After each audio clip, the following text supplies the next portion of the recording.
Bapak Ibu, kita masih dalam bulan ini masih belajar tentang eksposisi kitab Mazmur pasal 1 sampai yang keempat. Nah, minggu yang pertama kita belajar tentang kitab Mazmur pasal yang pertama, yaitu tentang perbedaan orang fasik dan orang benar. Minggu kedua yang kemarin Pastor Antoni sama Pastor Yuswandi sampaikan, yaitu kita belajar mengenai doa yang rendah hati. Nah, kalau kita masih semangat, colek kanan kiri. Ayo, semangat guys, semangat. Semangat. Terus bilang kalau ngantuk saya sentil ya, gitu. Baiklah, kita langsung aja. Minggu ketiga kita belajar tentang kitab Mazmur pasal yang kedua, yaitu perikopnya tentang raja yang diurapi Tuhan. Dan pagi ini saya ingin membawakan dengan judul Exalting the Lord, yaitu meninggikan Tuhan. Mari kita baca ayatnya. Ini kita bacanya pelan-pelan ya. Nanti ada sesuatu yang ingin saya sampaikan di kitab Mazmur pasal yang kedua ini. Saya bacakan untuk Bapak Ibu Saudara. Mazmur 2 ayat 1 sampai yang ke-12. Raja yang diurapi Tuhan. Ayat yang pertama.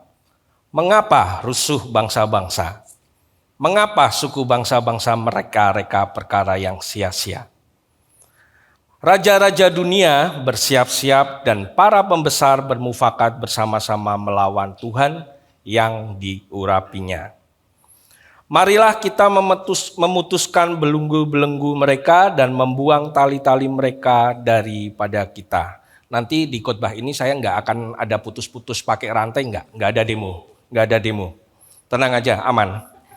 Ayat yang keempat, dia yang bersemayam di surga tertawa, Tuhan mengolok-ngolok mereka. Maka berkatalah ia kepada mereka dan dalam murkanya dan mengejutkan mereka dalam kehangatan amarahnya. Akulah yang telah melantik rajaku di Sion, gunungku yang kudus. Aku mau menceritakan tentang ketetapan Tuhan. Ia berkata kepadaku, anakku, engkau telah kuperanakkan pada hari ini. Mintalah kepadaku, maka bangsa-bangsa akan kuberikan kepadamu menjadi milik pusakamu, dan ujung bumi menjadi kepunyaanmu. Engkau akan meremukkan mereka dengan gada besi, memecahkan mereka seperti tembikar tukang periuk. Ayat 10, oleh sebab itu, hai raja-raja, bertindaklah bijaksana. Terimalah pengajaran ini, hai para hakim dunia. Ayat yang ke-11, beribadahlah kepada Tuhan dengan takut dan ciumlah kakinya dengan gemetar, supaya ia jangan murka dan kamu binasa di jalan, sebab mudah sekali murkanya menyala. Berbahagialah semua orang yang berlindung kepadanya. Dalam eksposisi kitab Mazmur pasal 2 ini, kita tahu bahwa salah satu penulisnya adalah Daud, walaupun itu tidak diutarakan, tidak dijelaskan di situ. Dan kita harus tahu juga bahwa di dalam kitab Mazmur pasal kedua ini juga dinyatakan dan dijelaskan di dalam Kisah Para Rasul 4 ayat 25 sampai 26. Bapak Ibu bisa baca nanti di rumah Kisah Para Rasul 4 ayat 25 sampai yang ke-26. Di mana kitab Mazmur pasal kedua yaitu menggambarkan atau menceritakan yaitu adanya pemberontakan bangsa-bangsa atau raja-raja untuk melawan Tuhan dan rajanya yang diurapi yaitu Yesus. Bapak Ibu juga harus mengerti bahwa di dalam kitab Mazmur pasal 2 ini pada masa itu ada suatu kegiatan yang sangat-sangat dinantikan oleh bangsa Israel, yaitu di mana pada waktu itu bangsa Israel melakukan kegiatan yaitu melantik seorang raja. Ya. Dan kita tahu bahwa raja Israel pertama yaitu yang dilantik siapa? Saul. Dan ternyata dalam kehidupan Saul Tuhan tidak berkenan sama sekali. Karena apa? Tuhan melihat hati Saul ketika dia menjadi raja, ada sesuatu yang salah di hadapan Tuhan. Maka itu Tuhan menghendaki satu raja yang Tuhan pilih dan Tuhan berkenan di hadapannya, yaitu siapa? Daud. Dan kita semua tahu bahwa Daud itu sebenarnya satu tokoh yang perawakannya ya nggak tinggi-tinggi banget lah ya, kayak saya gitulah ya, nggak tinggi-tinggi banget gitu. Dan ganteng ya kayak saya juga sih gitu. Enggak ya. Nah, di mana pekerjaannya yaitu mengembalakan domba. Tetapi dari situ Tuhan berkenan untuk memilih Daud sebagai raja. Dan ketika pada masa pelantikan Raja Daud, ada sebagian dari keluarga Saul dan sebagian dari bangsa Israel itu yang melakukan koalisi. Tadi di ayat 2 kita baca ya. Melakukan koalisi itu jadi istilahnya kayak berkubu. Aku nggak setuju kalau Daud jadi raja. Aku nggak setuju gini. Aku maunya seperti ini, aku maunya seperti ini. Aku maunya rajanya yang tinggi. Rajanya yang bisa perang, bisa menggunakan pedang dan sebagainya. Itu keinginan bangsa Israel pada waktu itu. Nah, sekarang saya ingin sampaikan kejadian itu terjadi sekarang ini. Apa kejadiannya? Yaitu keinginan kita dalam kehidupan kita pasti mendambakan seorang raja. Ya, dalam setiap kehidupan kita pasti kita mendambakan seorang raja. Mengidam-idamkan. Tetapi ketika kita mengidam-idamkan seorang raja di dalam dunia ini, kita berkoalisi. Dengan siapa? Dengan diri kita. Berkoalisinya apa? Aku justru ingin mendambakan raja yang bisa mengerti akan keinginan saya. Justru bukan raja yang bisa menyelamatkan, tapi justru bisa menyengsarakan dan membinasakan kehidupan kita. Secara tidak langsung. Karena kita tidak tahu bahwa raja yang kita pilih, yang kita idam-idamkan, itu berdasarkan dari hati kita. Dan ingat Bapak Ibu Saudara, hati kita naturnya adalah dosa. Jadi mau nggak mau, raja yang kita idamkan, yaitu raja yang bisa menyenangkan kehidupan kita. Raja siapa itu? Ya raja-raja kecil kita. Apa? Hobi, seks, pekerjaan. Itu yang membuat kehidupan kita berkoalisi dalam setiap kehidupan kita.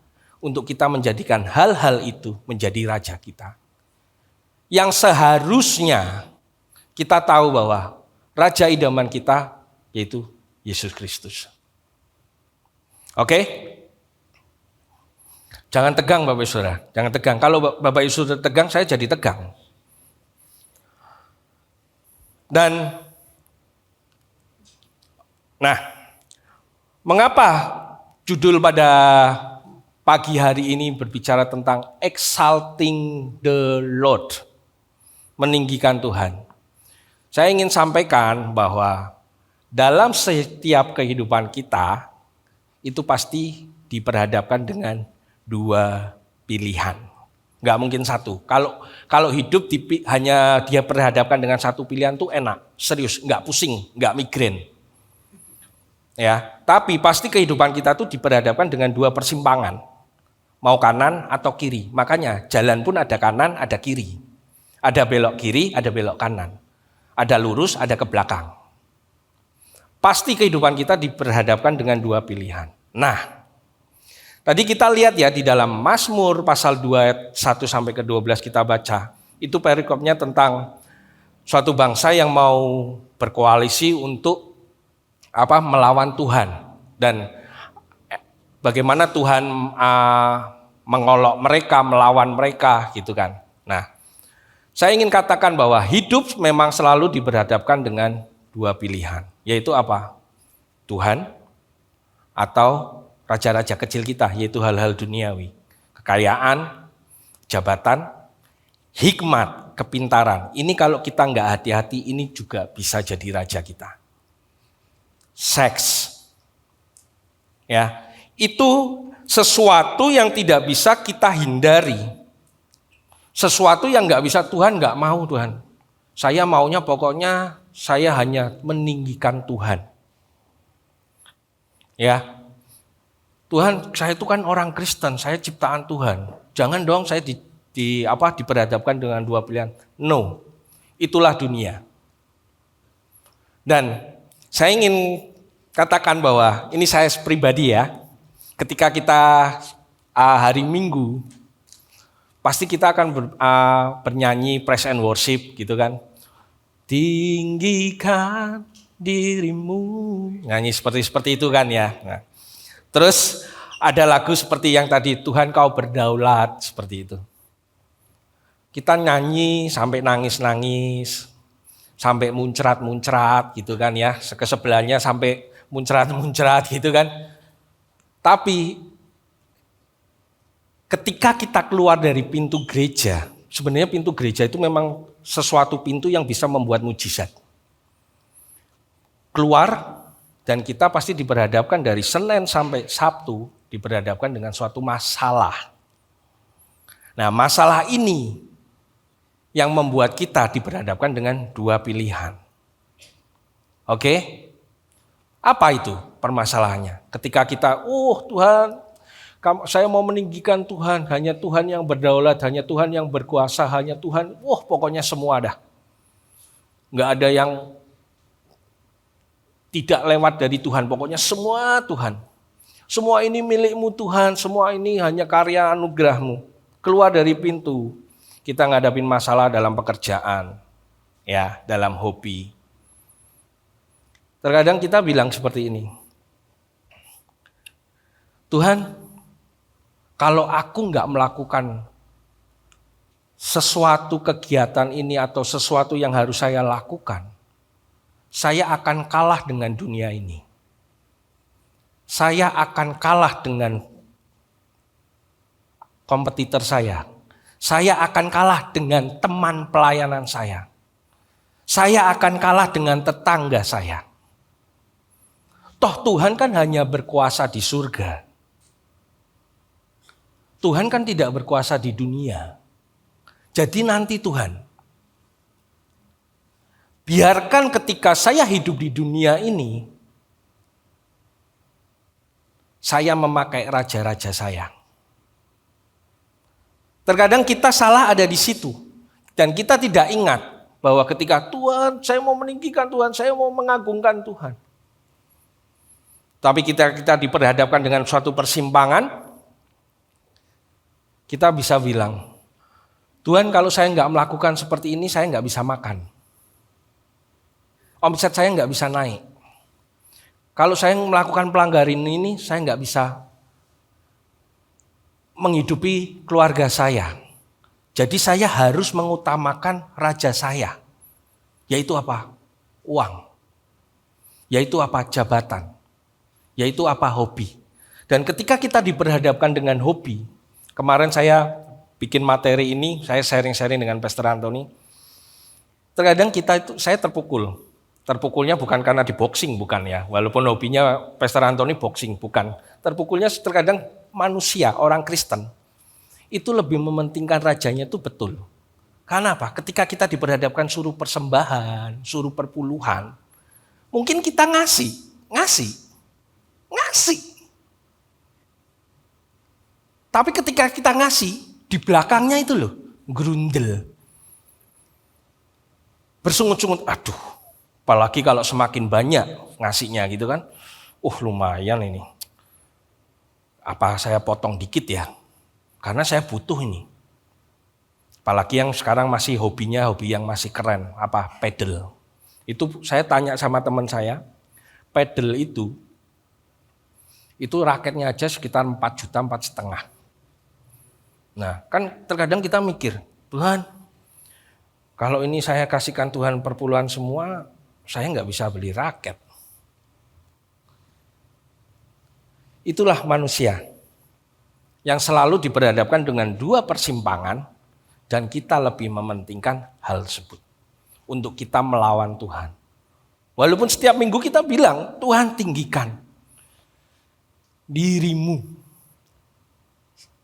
Tuhan berdaulat atas hidupku. Tapi apa yang terjadi? Itu yang kita lakukan. Itu yang masih saya lakukan.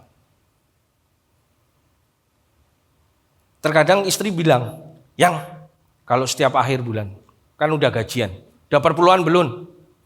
Udah. Terus saya lihat, waduh iya, enak ya. Semuanya kalau nggak perpuluhan, enak nih, bisa buat beli raket, sama bisa buat beli, kalau berbicara tentang hobi itu nanti jalurnya kemana-mana pasti nanti saya disorak-sorai pasti, diketawain gitu udah. Hobinya kemana? Ya gitu-gitulah pokoknya. Ke sepatu, ke apa gitu kan. Ya itu ada yang ketawa lagi. Itu terkadang kita tuh lebih mementingkan sesuatu yang dunia ini yang membuat dalam tanda kutip nyaman. Kita tidak mementingkan sesuatu yang bersifatnya kekal. Ya. Nah, Bapak Ibu Saudara, kita lihat tadi di dalam Mazmur pasal 2 ya. Nah, Mazmur pasal kedua ayat yang pertama. Ada kata-kata apa? Mengapa. Ya. Kata-kata mengapa ini beda dengan kitab Mazmur yang lain, pasal-pasal yang lain. Ya, kalau pasal-pasal yang lain itu berbicara tentang sesuatu ketika kita tuh tertindas, baru terpuruk, baru ada masalah. Contohnya ya, mengapa engkau menyembunyikan wajahmu? Itu ada di dalam Mazmur 44 ayat yang ke-24. Mengapa engkau menarik kembali tanganmu Tuhan? Itu Mazmur 7 ayat 1. Dan masih banyak lagi. Tetapi mengapa di sini, Bapak Ibu harus tahu. Mengapa di sini ini bukan mengapa mengenai keterpurukan, tapi lebih mengapa kayak orang heran. Daud itu heran. Mengapa ya? Kok orang-orang itu mau ngelawan Tuhan sih? Kok bisa ya mereka itu mau ngelawan Tuhan? Jadi mengapa di sini ini bukan tentang keterpurukan, bukan mengenai tentang ketertindasan, tapi lebih mengapa ke hal ngapa ya? Dul, kowe tok wani apa? Ngelawan Tuhan. Kalau Pak Mike bilang, mengapa teman-teman? Teman-teman, mengapa kamu kok mau melawan Tuhan? Ngapa? Emang kamu udah sok jagoan? Kalau kita lihat perikopnya ayat 1, 2, dan ketiga, itu kayak sesuatu yang di luar nalar kita, tetapi kita sering melakukan. Ya, kita kayaknya, pokoknya aku percaya sama Tuhan. Tapi apa yang keluar dari setiap gestur tubuh kita, kehidupan sehari-hari, tindakan kita tuh terkadang sering melawan. Dan kalau sampai Daud berbicara dalam Mazmur 2 ayat 1 ini, mengapa ini? Kok iso ya dul, kamu tuh ngelawan Tuhan? Itu tuh kamu tuh siapa? Apakah yang kamu ciptakan raja-raja di dalam hidupmu itu? Kamu dengan sok-sokan kamu langsung mau melawan Tuhan? Disitulah saya membawakan materi ini. Terus terang, kalau membawakan jadwal itu kan 1 bulan sebelumnya itu kan pasti keluar. Itu kalau namanya udah muncul gitu, jeder, Pastor Antoni buat jadwal gitu, kita tuh kayak deg-degan. Deg-degannya apa? Karena ini sesuatu harus terjadi dalam setiap kehidupan kita dulu. Untuk apa? Ketika kita bersama-sama belajar firman Tuhan pagi hari ini, biarkan saya dulu yang terpukul. Karena dalam setiap kehidupan kita, pribadi saya mungkin sering lebih mementingkan raja-raja saya dibandingkan kehendak Tuhan. Apakah saya di sini pelayanan? Pelayanan. Bapak Ibu Saudara tahu. Dan kecenderungan pribadi saya lebih mementingkan raja-raja. Karena apa? Karena setiap kehidupan kita naturnya natur dosa. Kesombongan mulai muncul dalam setiap kehidupan kita. Kesombongan itu dalam bahasa Ibraninya yehir. Bukan nyengir ya, Bang Jai. Kayak Rita itu nyengir itu ya. Kesombongan itu bahasa Ibraninya yehir. Supaya ingat ya, berarti ketika ada orang nyengir itu hati-hati bahwa kita tidak boleh sombong. Ya, yehir. Nah, kesombongan itu adalah musuh dalam diri yang mana kita hampir nggak sadar akan kesombongan itu muncul. Iya, yaitu siapa? Kesombongan. Biasanya bekerjanya secara halus dan nyaris nggak terdengar. Wush gitu kan ya. Dan langsung menyelinap ke dalam hati lalu diteruskan ke pikiran. Saya bilang kenapa halus dan nyaris tak terdengar. Karena kalau nyata, nampak, kita mungkin bisa ngindar. Kesombongan mau lewat, saya mau ngindar. Karena bentuknya nyata. Karena kesombongan ini bentuknya nggak nyata dan nggak kelihatan. Dan ini sifatnya sangat-sangat halus dan nyaris nggak terdengar. Yang tahu siapa? Yang tahu cuma diri kita sama Tuhan. Apakah Martin tahu saya sombong?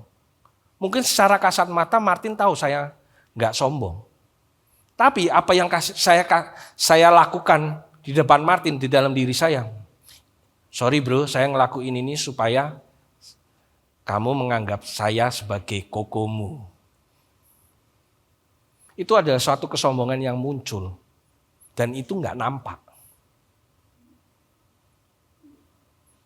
Oke? Waktu semakin berjalan. Dan dalam kesombongan ini, setiap kita selalu merasa lebih dari sekeliling kita. Yaitu sok pinter, merasa lebih pinter. Lebih berkuasa, lebih berjasa, lebih kaya, lebih berhikmat, dan sebagainya. Karena sifat dasar manusia yang telah jatuh di dalam dosa, keinginannya untuk selalu menjadi pusat dari segala sesuatu. Yang seharusnya pusat dari segala sesuatu adalah Kristus. Untuk menjadi pusat dari segala sesuatu dan lebih mengerikan lagi, ingin melawan Allah atau ingin menggantikan Allah. Jadi di dalam Mazmur pasal 2 yang kedua kita bisa lihat bahwa raja-raja berkoalisi untuk melawan Tuhan.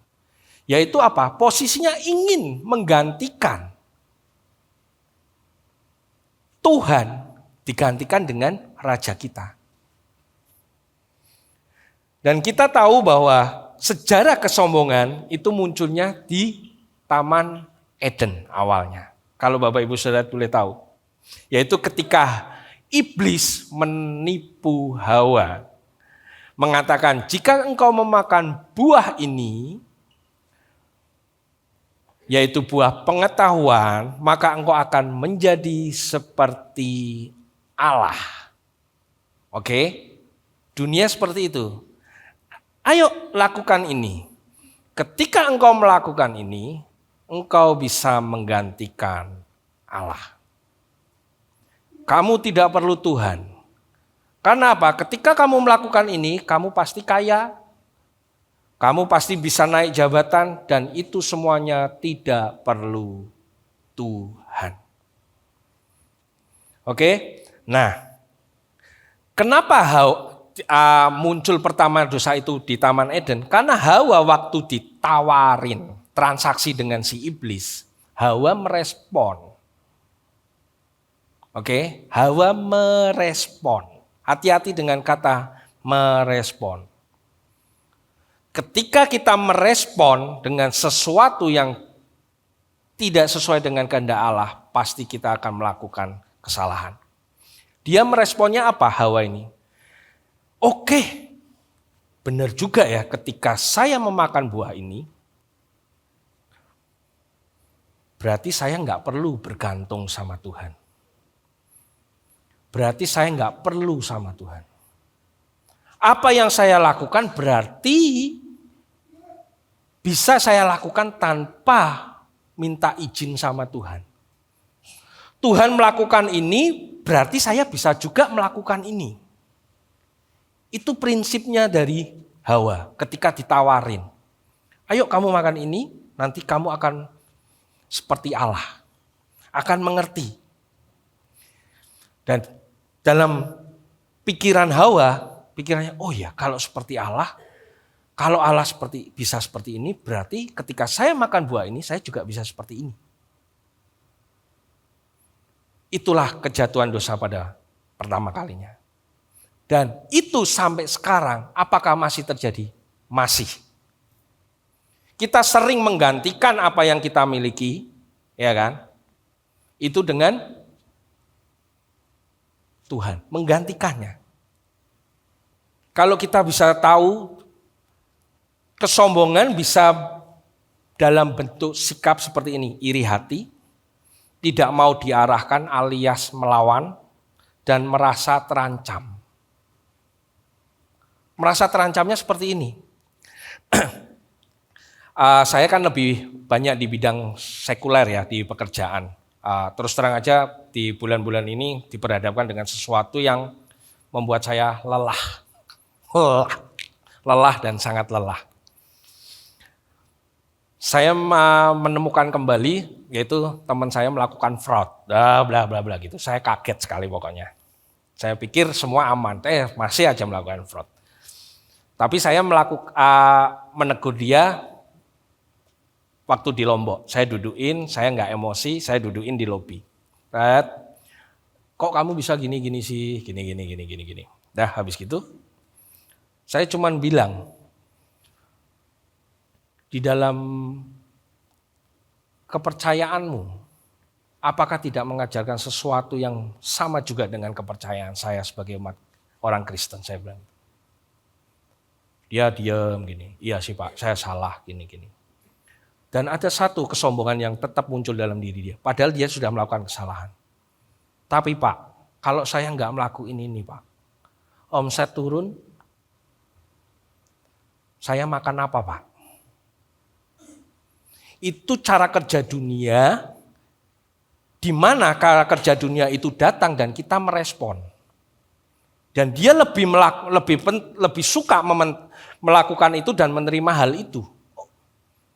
Oke, saya bisa melakukan ini. Yang penting kantong tengah saya aman. Nah, dari kejadian itu saya gini, ya Tuhan,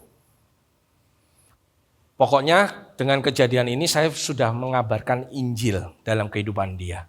Terserah dia mau nerima atau enggak, itu urusan dia dengan Tuhan. Pokoknya saya sebagai atasannya dia, saya bilang lakukan yang terbaik. Karena saya percaya di kepercayaanmu juga ada sesuatu yang mengenai tentang kebenaran dan kebaikan. Nah, setelah itu dari kesombongan itu dia muncul. Saya berpikir, arah iki bahaya. Kalau arah ini dikasih suatu jabatan atau sesuatu hal yang lebih yang dari dia punya, kesombongan itu akan selalu muncul.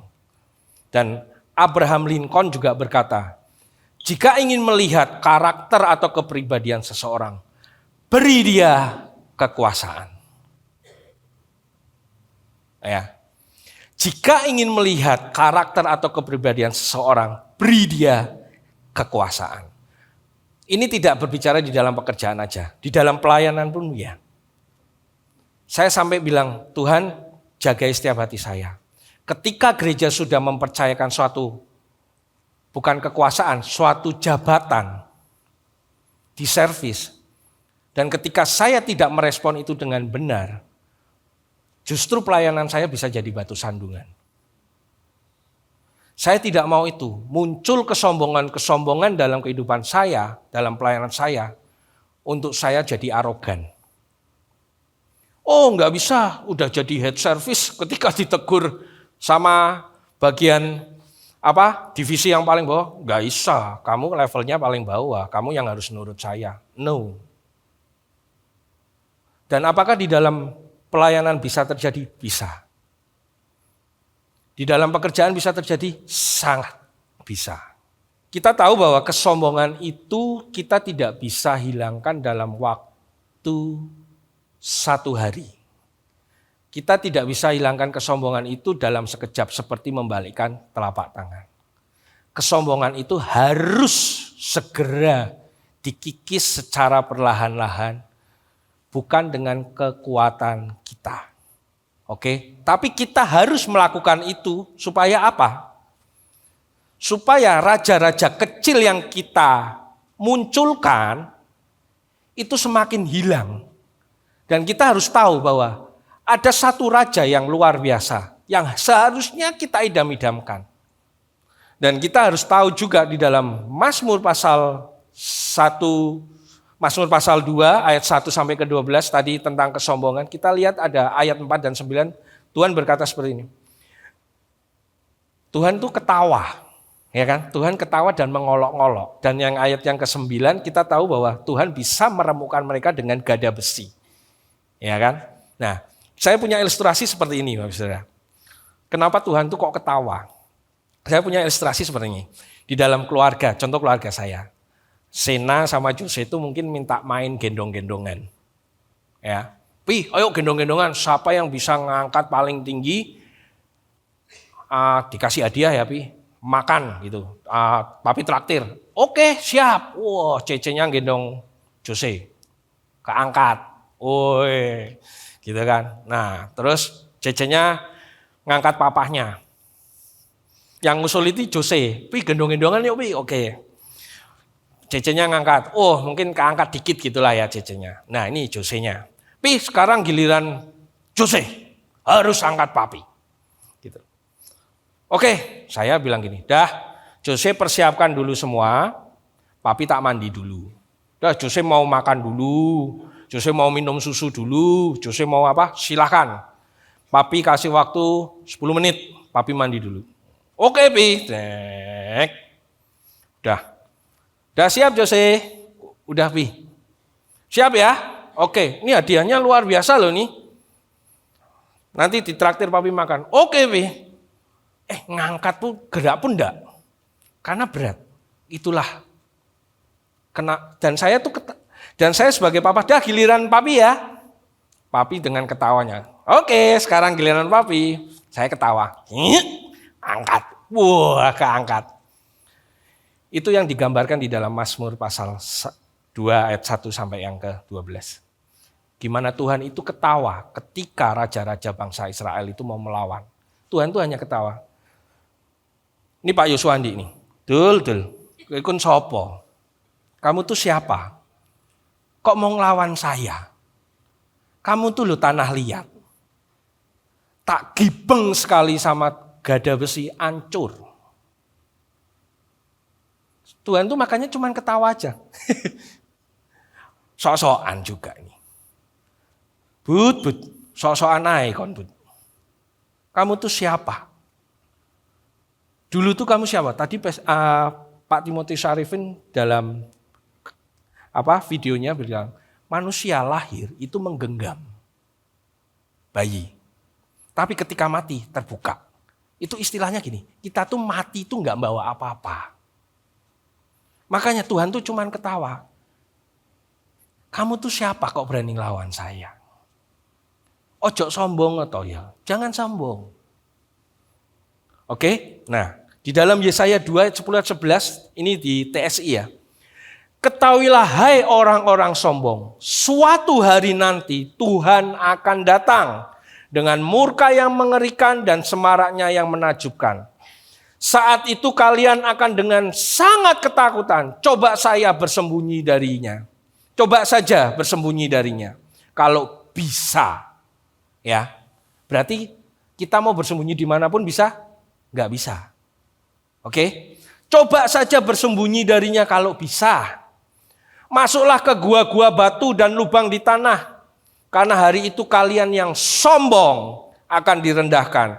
Kalian yang mengandalkan diri sendiri akan ditundukkan dan hanya Tuhan sajalah yang terbukti luhur. Oke? Nah, coba kita pagi ini renungkan aja. Nggak usah harus dijawab, direnungkan. Ini saya juga merenungkan poin ini. Dalam hal apa kesombongan yang sering muncul dalam hidup kita? Renungkan. Yang kedua, bagaimana kita mengubah hati kita dan pola pikir serta kebiasaan kita agar kita tidak terjebak dalam kesombongan? Renungkan pagi ini, tidak di tempat ini aja, setiap hari renungkan. Tuhan, aku tuh biasanya kalau sombong tuh munculnya dalam apa ya? Maka dari itu supaya hati kita tidak terjebak dalam kesombongan, yaitu yang pertama, tetaplah intim dengan Tuhan, yaitu mengakui kedaulatan Tuhan. Di dalam Mazmur 2 ayat yang 11 berkata, beribadahlah kepada Tuhan dengan takut dan ciumlah kakinya dengan gemetar. Beribadah di sini yaitu berbicara tentang kehidupan kita sehari-hari. Saya masih ingat di dalam buku Journey yang gambarnya itu telur ceplok. Ya, beribadah itu tidak di tempat ini aja. Beribadah itu yang benar itu ya setiap hari, kehidupan kita sehari-hari. Apakah kehidupan kita sehari-hari itu yang adalah ibadah kita kepada Tuhan itu benar-benar kita lakukan dengan takut dan kita sampai mencium kaki Tuhan itu dengan gemetar. Kalau sampai gemetar itu benar-benar takut. Dalam arti takut ini bukan takut yang negatif, tapi mengakui bahwa Tuhan itu benar-benar berdaulat. Kalau kita sampai meninggikan kehidupan kita dibanding Tuhan, kita tuh sampai nggak mau, sampai takut. Enggak Tuhan, hanya Tuhan yang itu benar-benar takut. Yang kedua, selalu mengingat, selalu mengingat bahwa perjalanan hidup kita di dunia ini sebagai refleksi diri. Yang ketiga, begitu juga selalu mau dibentuk dan diarahkan oleh orang lain jika kita salah dalam bertindak maupun berkata. Tadi di poin yang kedua, selalu mengingat bahwa perjalanan hidup kita di dunia adalah sebagai refleksi diri, yaitu di Rasul Paulus berkata dalam Galatia 5 ayat yang 16, hiduplah oleh roh, maka kamu tidak akan menuruti keinginan daging. Oke, minta tuntunan Roh Kudus. Nah, memahami akan salib Kristus, kita sebagai anak-anak Tuhan yang sudah diselamatkan, hidup kita harus dalam kerendahan hati. Oke, nah kerendahan hati ini bukanlah sebuah intimidasi diri, tetapi sebuah sikap hati yang murni karena telah mengalami intervensi dari kuasa kasih dari Kalvari. Saya katakan, kerendahan hati bukanlah sebuah intimidasi diri, tetapi sebuah sikap hati yang murni karena telah mengalami intervensi dari kuasa kasih dari Kalvari. Yang kedua, menyadari kalau tanpa anugerah Tuhan kita semua akan binasa karena kita hanya tanah liat. Di ayat yang ke-9. Yang ketiga, kedaulatan adalah miliknya Tuhan. Yang keempat, dapat menjadi berkat buat sekeliling kita. Nah, ini yang poin yang terakhir, silahkan para pemain musik. Implikasi Injil dalam setiap kehidupan kita yang kita harus tahu. Bahwa kita sebagai warga kerajaan surga yang percaya akan Injil harus menanggalkan mahkota kesombongan, ego yang sering kita jadikan berhala dalam hidup kita. Kita sebagai warga kerajaan surga yang percaya akan Injil harus mengizinkan Sang Raja yaitu Yesus Kristus berdaulat dalam hidup kita. Yang ketiga, kita sebagai warga kerajaan surga yang percaya Injil harus sadar diri bahwa kerendahan hati sejati telah diteladankan oleh Kristus yang sebagai Raja di atas segala raja mau menebus dosa kita di atas kayu salib. Jadi pada pagi hari ini mari kita renungkan, Tuhan sudah mati buat kita di atas kayu salib. Mari kita renungkan bahwa kita butuh seorang raja. Biarlah pagi ini raja itu benar-benar nyata dalam kehidupan kita, yaitu siapa? Yesus Kristus. Kalau kita tahu bahwa Yesus yang seharusnya raja di atas segala raja, dia mau mati berkorban untuk setiap kehidupan kita di atas kayu salib. Terus kok kita masih dengan sombongnya mau menggantikan Yesus sebagai raja dengan raja-raja kita, itu sangat-sangat menyedihkan. Maka dari itu kesimpulannya bahwa biarlah hati kita pada pagi hari ini dikalibrasi untuk kita memiliki hati yang tidak sombong dengan apa yang kita miliki dan tidak menjadikannya raja-raja kecil dalam hidup kita. Sebab kita tahu bahwa raja-raja kecil yang kita anggap bisa menyelamatkan justru bisa memusnahkan, bisa menyengsarakan dan bisa mengecewakan. Dan kabar gembiranya bahwa Kristus Sang Raja yang berkuasa dan berdaulat, yang seharusnya bisa menghukum kita dengan mudah, justru mau rela mati buat kita yang berdosa ini, agar hidup kita tidak berdosa lagi.